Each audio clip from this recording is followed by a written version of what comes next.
Olá, seguimos na nossa aula 15 sobre modais de transporte. Na última aula nós começamos, falando sobre esses conceitos, explanamos a respeito de todos os tipos de modais, falando um pouco sobre esse gráfico, e agora nós vamos começar falando sobre cada um,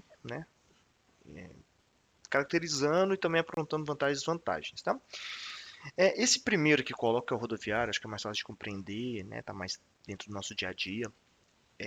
Eu fiz aqui uma forma tentando assim, obviamente que não conseguindo, mas tentando esgotar, essas definições, essa caracterização, não como um objetivo que eu quero fazer isso com todos os modais, mas para inspirar uma reflexão a partir de você aí, que me escuta, que me vê, é, a respeito do como que a gente pode caracterizar um tipo de modal, o que é importante refletir sobre ele para que isso abra possibilidades de que você faça por conta própria, tá?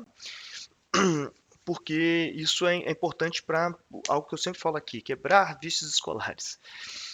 Então nós temos aqui o tipo de modal rodoviário, os veículos que são, carros, motos, caminhonetes, ônibus, caminhões, tratores, carretas. Entram também no sistema rodoviário os não motorizados, tá? Que são as bicicletas, carroças, que fazem parte sim desse sistema desse modal, de transporte, e que são significantes também para o transporte no âmbito nacional, global, local, etc. E nós temos aqui como combustíveis, o combustível fóssil, muito o que nós já vimos lá na aula sobre matriz energética, que é o principal, principalmente o diesel, as biomassa, os elétricos, cada vez mais dentro do mercado, ou até mesmo de tração humana ou animal, pensando aí principalmente no que se anda de bicicleta e outros tipos de transporte que, seja por diversão, mas também por transporte, mas também o próprio andar a pé. Tá? Por que eu estou falando isso? Pode parecer bobagem, mas é importante pensar que existem muitos países cujo meio técnico não está assim tão desenvolvido, que esses tipos de transporte não tão tradicionais como aqui no Brasil são uma grande realidade. O deslocamento a pé, o deslocamento em bicicleta, o deslocamento por veículos não motorizados é uma grande realidade que faz parte do meio técnico local. Tá? Isso é importante sempre ter em mente, porque pensando que o exame vai sempre refletir a uma questão internacional, não se pode negar a existência. E é sempre bom considerar. A questão das vias, são rodovias ou vias urbanas, tá? Então isso é uma grande vantagem do sistema rodoviário, é que há uma conexão quase que, não vou dizer universal, porque tem muitas áreas isoladas, mas muito universalizada, né? Então, muitos endereços estão conectados pelo sistema rodoviário, principalmente pelas vias urbanas, seja pavimentada ou não.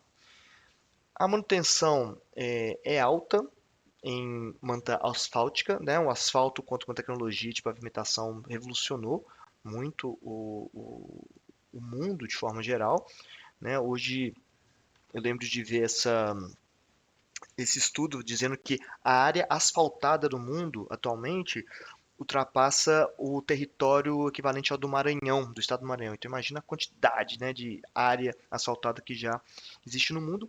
Mas também nós temos pavimentação em concreto. Tá? Em algumas regiões adota outro tipo de pavimento que não seja o asfalto e o concreto. Tá? Principalmente porque o concreto é mais caro na instalação, mas a manutenção é muito menor do que do asfalto.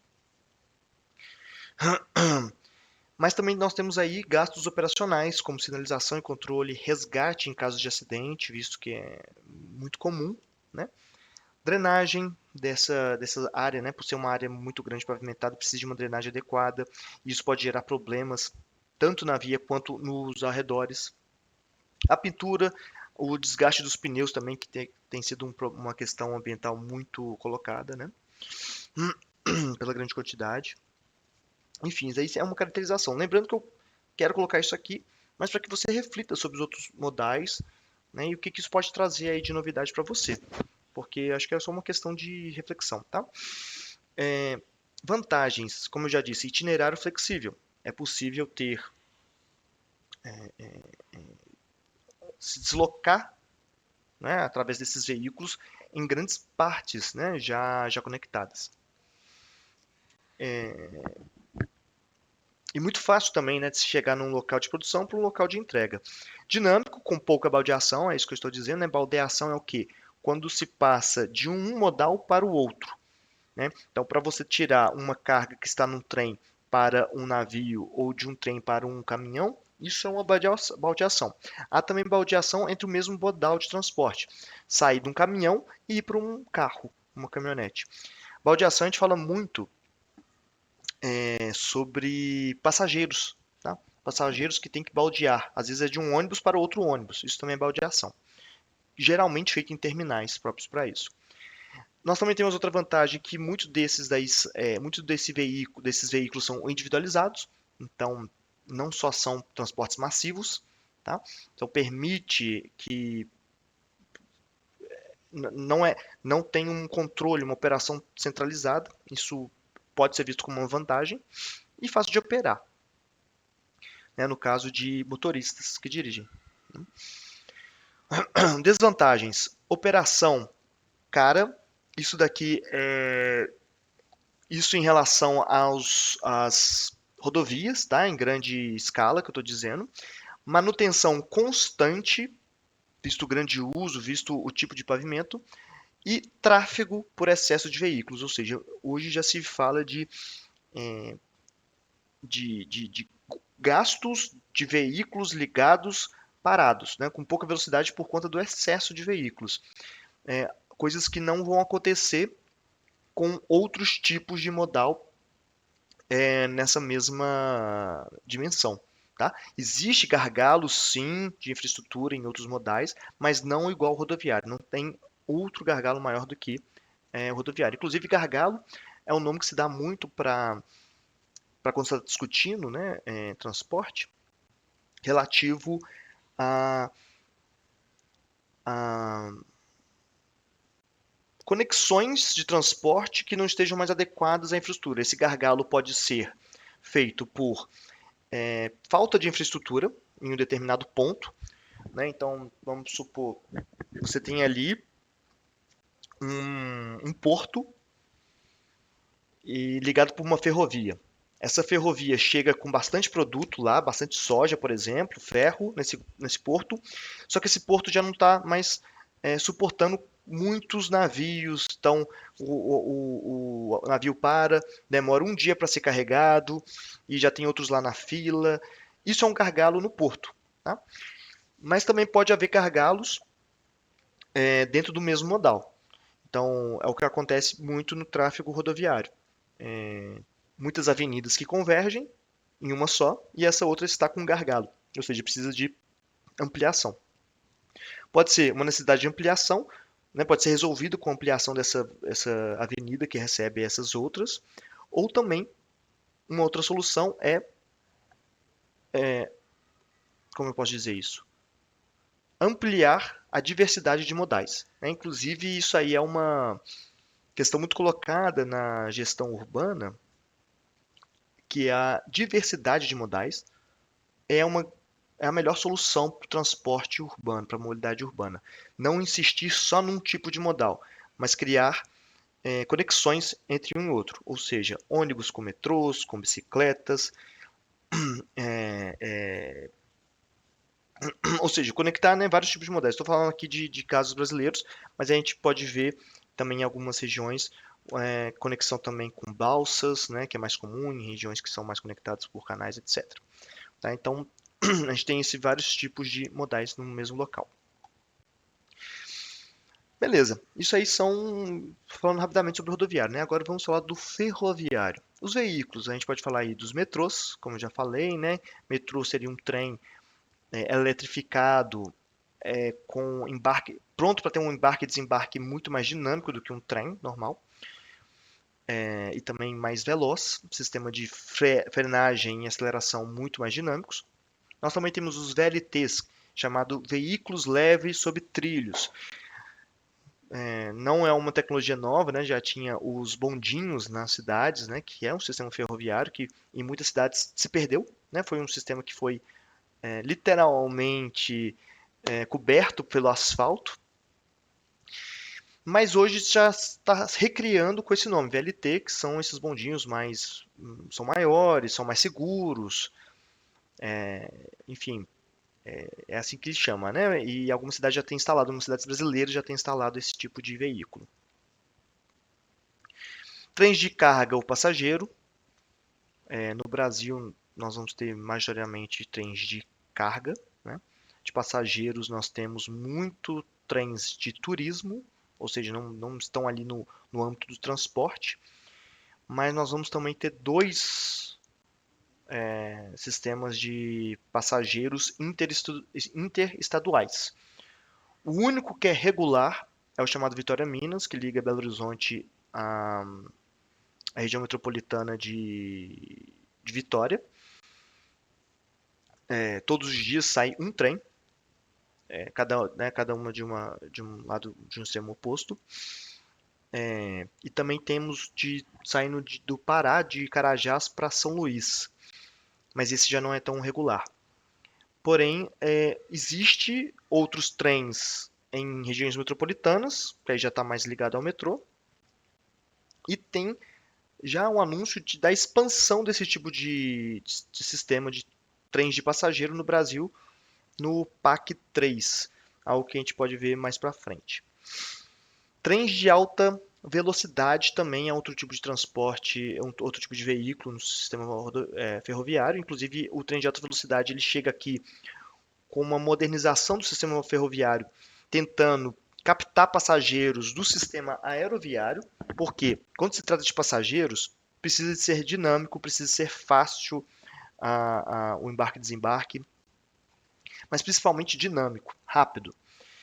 E o trem de alta velocidade consegue, de algum modo, suprir essa necessidade, igual o avião tem, de conectar regiões longe, né, distantes, de forma rápida. Então, o que nós estamos vendo é um avanço da tecnologia do sistema de alta velocidade. Inclusive, esse nome aí, o maglev, é um sistema de veículos e de vias próprias, né? Igual eu coloquei ali a via maglev, porque é uma abreviação de levitação por magnética. Então é um sistema em que o trem não fica, né, conectado, não existe o atrito diretamente do trilho com o trem, então ele flutua e através de ímãs ele consegue atingir grandes velocidades, né, alcançando até mesmo 500, 600 km por hora. Ou seja, compete ali quase diretamente com os aviões que chegam a 800, 1000 km por hora, os comerciais. Só que depende de muita tecnologia, exige muita eletricidade, exige uma instalação cara, né? Mas que está se expandindo muito, principalmente na China. Nós vamos falar da China, porque ali tem uma expansão muito grande da tecnologia, das vias e do uso comercial desse tipo de transporte. No Brasil a gente vai falar também sobre esse assunto, tá? Bom, as vias são os trilhos urbanos, as ferrovias, o próprio maglev. As vantagens do sistema ferroviário. Transporte massivo, tá? É um transporte coletivo massivo, consegue transportar em um só veículo muitas pessoas, muita carga. Por isso tem um custo-benefício muito grande, tá? Por tonelada de carga por passageiro. Manutenção baixa, uma vez que é instalado, a sua manutenção é baixa. Isso eu estou falando das ferrovias tradicionais, tá? Interessante dizer que nem todo trem de alta velocidade é maglev. Existem trens muito rápidos, mas que estão ali conectados no trilho, só tem bastante potência, tá? Então isso aí é um, é um ponto importante de dizer, porque quando se trata de alta velocidade já tem uma manutenção um pouco mais alta, né? E também um sistema altamente seguro, tá? Existem acidentes, obviamente, mas que são de forma geral, muito seguros. As desvantagens, né? Instalação cara e complexa, Então é aquilo que eu falei sobre os trens não poderem ter grandes desníveis. Então isso precisa ser construído de uma forma que a declividade mude, né, se for necessário mudar lentamente. Baixa flexibilidade de itinerário, isso é, né, não permite, por exemplo, que você alcance todos os locais com trem. Seria um absurdo pensar o sistema ferroviário substituindo totalmente o rodoviário, que você pode pegar o seu trem e sair por aí andando pela cidade, né? Então, isso quebra um pouco essas vantagens do ferroviário e coloca o rodoviário ali insubstituível nesse ponto. E outra questão é a padronização da bitolagem. Isso daí já é uma desvantagem mais brasileira, tá? Num contexto mais brasileiro, porque nós temos muitas ferrovias construídas no Brasil em épocas diferentes e controlados atualmente por empresas diferentes, visto a concessão de ferrovias que aconteceu ali desde 1950 e mais principalmente 1990 com Collor. É que os trens têm diferente bitolagem. Bitolagem é a distância entre um trilho e outro. Cada um utilizou uma distância, não foi padronizado, ou seja, impede todos os tipos de veículos, um mesmo veículo de trem, transitar sobre todas as ferrovias. Vamos lá, então vamos seguindo.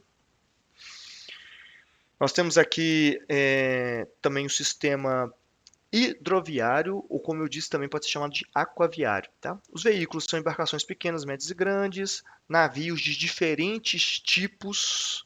Tá? Os navios não são todos iguais, acho que no próximo slide aí eu vou falar sobre esses tipos diferentes. E também tem os cruzeiros. Esses cruzeiros, em grande parte, são turísticos, então não, não compete à ideia de transporte. Mas existem cruzeiros, né, que fazem translados de mares, como ideia de transporte também, né? Até mesmo oceânico existem. Oceânico que eu falo é entre continente e outro. As vias são rios, né, fluviais, são também as vias lacustres, que são as lagoas, marítimas, que utilizam o mar, e aí nós temos o transporte tanto de cabotagem quanto transcontinental. O nome transcontinental já mostra, né, entre um continente e outro, e cabotagem é o nome que se dá quando se utiliza a costa para transportar. Então, por exemplo, o Brasil utiliza muito cabotagem para fazer o transporte entre as regiões sul, sudeste, nordeste e norte, que estão todas conectadas por mares, né? Você pode fazer por navios no mar. Então, cabotagem é essa navegação costeira, né? Um fato interessante é que não pode ter navios estrangeiros fazendo cabotagem. É uma permissão só para navios nacionais, por conta de segurança. Tá? Mas nós também temos os canais, ou seja, produção artificial, e aí nós podemos citar os canais do Panamá, canais de Suez, mas também canais dentro de continentes, né? Que são construídos para acessar áreas e não simplesmente cruzar de um oceano para o outro, ou de um mar para o oceano, etc. E também temos as eclusas. Essas eclusas são, acho que um ponto-chave para as questões das hidrovias em rios e lagos. O que são as eclusas? Bom, é esse esqueminha aqui que eu estou mostrando aqui em cima, né? O que são eclusas? São estruturas feitas para que os navios consigam atravessar trechos de declividade nos rios. Ou seja, em certos em áreas de cachoeira, né, em áreas de grande declividade no rio, os navios não conseguem transpor isso. Né? Os navios conseguem sim nadar contra a corrente, como acontece em vários rios, né, várias hidrografias. Desculpa, hidrografia não. Hidrovias, desculpa. E as eclusas servem para isso, né? Então, olha só, nós temos no desenho de cima um navio que está na altura do nível de baixo, né? E ele quer subir para esse patamar aí de cima. E o que acontece? A vazão de água que está em cima se fecha num caixote no meio, esse caixote vai se enchendo com esse fluxo do rio até ficar na mesma altura do patamar de cima. O mesmo tem que acontecer para descer. Né? O navio não pode também descer simplesmente ali na corrente do rio, ele tem que descer de forma devagar. Isso é muito utilizado no Canal do Panamá, visto que o Canal do Panamá atravessa o istmo da América Central, mas ele não é conectado diretamente os continentes, né? Porque para atravessar tem que se subir uma altura, acho que até de mais de 200 metros de altura, ou seja, o navio vai passando por várias eclusas. Tem alguns vídeos disponíveis na internet que você coloca lá, navio atravessando o Canal do Panamá. Vai mostrando essas eclusas, né, que são necessárias para depois tanto subir, depois descer. Tá? Por que isso aí é um ponto-chave nas questões das hidrovias? Porque geram gastos, tanto de infraestrutura quanto de operação. Além disso, no caso do Canal do Panamá, visto que muitas delas precisam de bombeamento, a demora para poder fazer essas eclusas causa congestionamentos, e aí o gargalo, né, um dos gargalos no Canal do Panamá. Inclusive, ele foi duplicado por conta do grande uso, né, do local. Inclusive, o Canal do Panamá, nós já falamos disso em geopolítica, né, foi fundamental para a conexão do Pacífico para o Atlântico, visto que a América ocupa, né, latitudinalmente falando, ela é muito extensa. Então, a construção dessas eclusas foi muito vantajoso. Então, as vantagens são o transporte massivo, mais uma vez, igual os trens. Tem um custo-benefício muito grande também, por conta dessa grande quantidade de carga e até mesmo de passageiros. Manutenção baixa, visto que grande parte deles são rios ou mares já disponibilizados naturalmente. É seguro e as vias são majoritariamente naturais. Nem todas, mas se pensar no que hoje o sistema hidroviário é o que mais transporta produtos, né, entre os continentes, não necessitou de construção de vias, porque o mar, o Pacífico, os oceanos, enfim, de forma geral, são essas conexões, são essas estradas. Desvantagens, lentidão. Tá? É um navio que ele não consegue atingir grandes velocidades, por conta da própria natureza de estar ali, tendo a resistência da água, o grande atrito que tem com a água.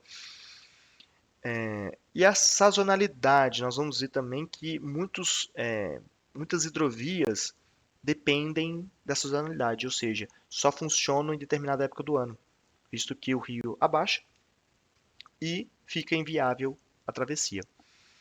Outra questão é a limitação geográfica. Né? Nem em todo lugar você vai construir uma hidrovia. Seria um absurdo pensar em abrir canais em extensões aí para conectar as cidades brasileiras, por exemplo. Se isso já não for um dado natural, ou pelo menos facilitando, seria absurdo pensar criar ali hidrovias ligando todas as capitais do Brasil, por exemplo, em linha reta, por exemplo. É impossível fazer isso, é muito caro e pouco eficaz. Mas beleza. Bom, isso aí é o hidroviário. Nós vamos ainda falar sobre aeroviário e dutoviário. Em seguida, vamos falar sobre algumas matrizes de transporte no mundo, como Estados Unidos, China, e depois falar sobre o Brasil, tá bom? Até lá!